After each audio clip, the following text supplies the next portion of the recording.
Are you ready? Let's go. Hey everybody, Michael here from MB Heritage Farms. Before we get this video started, I just want to say thank everybody for all the support. Garden Gurus has hit 12,000 registered members. I just want to thank everybody for all the support over there. It happened way faster than we thought it was ever going to. So anyway, now that we got that out of the way, the video that I'm bringing you today, I'm very excited to do. I've always wanted to do one like this, but I've always found it a little controversial, maybe. But I'm going to do the video anyway. If you're a chicken keeper or you're somebody that loves chickens, then definitely stay tuned because you're going to learn some stuff today. We're also going to be talking about the APA, or American Poultry Association, and we're going to be talking about chicken breeds and the standards of and illegally recognized or labeled chickens. So come on guys, let's get started and let's show you what the true standards are on some breeds that we have and give you a full chicken tour, and including some of our show chickens that we've never shown you before. So come on guys, let's get it started. Today I'm going to be talking about buying your chicks from hatcheries. We're going to be talking about some misrepresentation as far as breed identity goes, accidental identity, and some's just downright conniving and dirty. So we're going to teach you how, when you're wanting to buy your chicks, what standard to hold them to, because some aren't even in a standard. And also maybe it'll help you chicken owners identify some chickens that you was told was one thing and it turns out to be another. So in this video, we're just going to attempt to teach you guys how to choose specific breeds by standards and know how to do it yourself without relying on somebody else telling you that it is something that it's really not. So there are three main steps I tell people to do before they buy a new breed. The first thing is check for standards. Go to the American Poultry Association if you live in the U.S. and check for standards.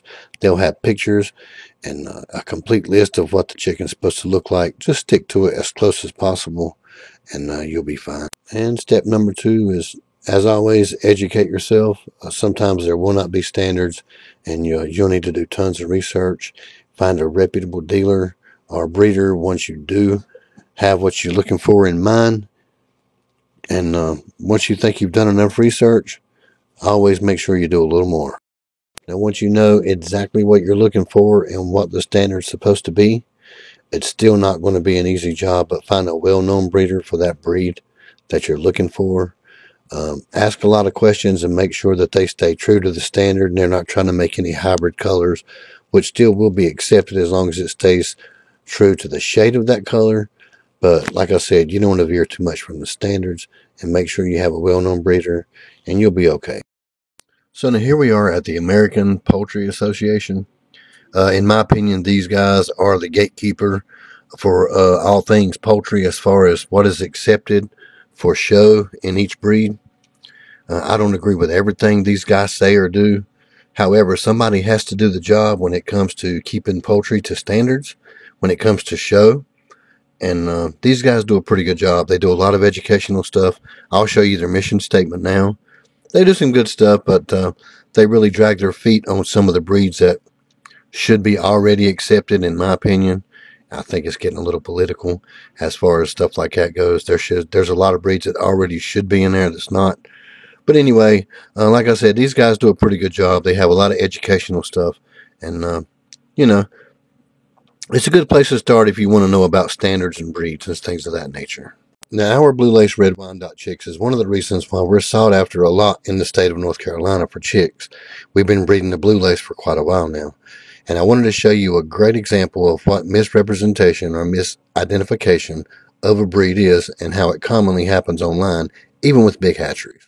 So as always, we're going to go look up this breed in the American Poultry Association. And as you can see, the Blue Laced Red Wyandotte and the Splash Lace Wyandotte is not an accepted breed, which means breeders are not held to any standard, so they can pretty much just sell you Splash for blues or Blue Lace for Splash, and it kind of gets pretty crazy.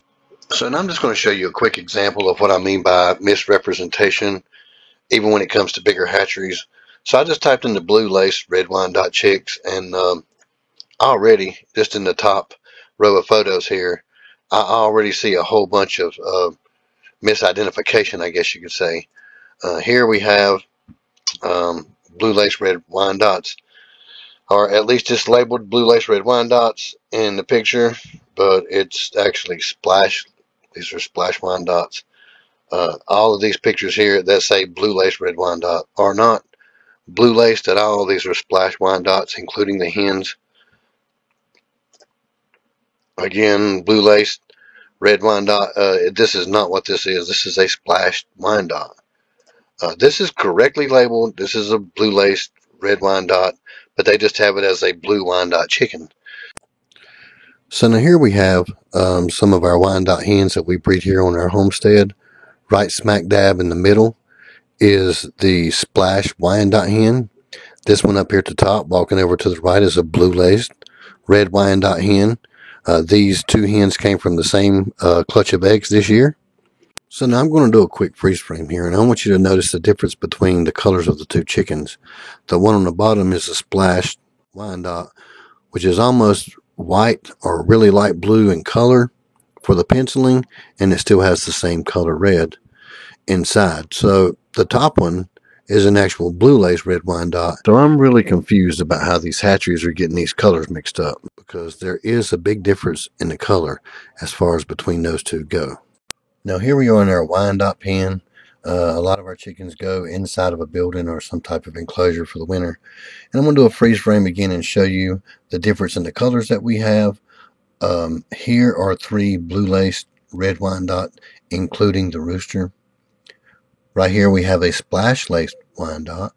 And over here we have a black laced gold Wyandotte. Also, here are some roosters. On the left is a blue laced red Wyandotte, and on the right is a splash laced Wyandotte. You can easily tell the difference between the two colors. Here's a breed we've been keeping under wraps, so we don't advertise these guys a lot. These chickens has won ribbons at fairs and stuff. These are show chickens. These are Cochin Bantams. We have quite a few colors here. This is Cool Whip. He is a Splash Cochin Bantam. Splash does breed true if you put them together. These guys are so cool. I love them. We also have Mottled, which this is a Mottled Cochin Bantam. That little tiny hen right there is full grown, and she is laying eggs. And then right beside of her we have a blue Cochin Bantam. You get that by crossing a roux, that color, and a hen with that color, or vice versa. So now these chickens are accepted in with the American Poultry Association. They do have a standard. Pretty much, I haven't seen a lot of people mislabeling them. And in here in the big hen nest, we have 2 more. We have another Mottled Cochin Bantam. As you can tell, she has less black on her, which means she's older. And that is her daughter beside of her, which you can't see because of the blue barrel. But that chicken there is that chicken's daughter. And the older they get, the more the black goes away and the white sets in. And as I said, pretty much every color of the Cochin and Cochin Bantam is accepted.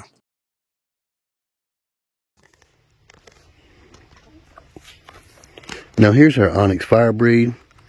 I'll put a link in the top right hand corner if you want to check out that breed in more detail.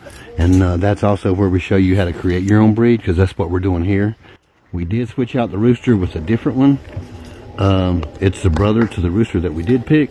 However, this one is much more bantam size at full grown, and we think we're just going to use him and see if we can get down to a micro breed. Now here is our Sapphire Gem chicken, and this is my favorite chicken as far as facial features go, because she looks like she's pissed off all the time and just wants to smack somebody around in the coop. And as most of you know, this is our very own breed here at MB Heritage Farm. This is an improvement on the Orpington chicken with some of the golden comments and things of that nature.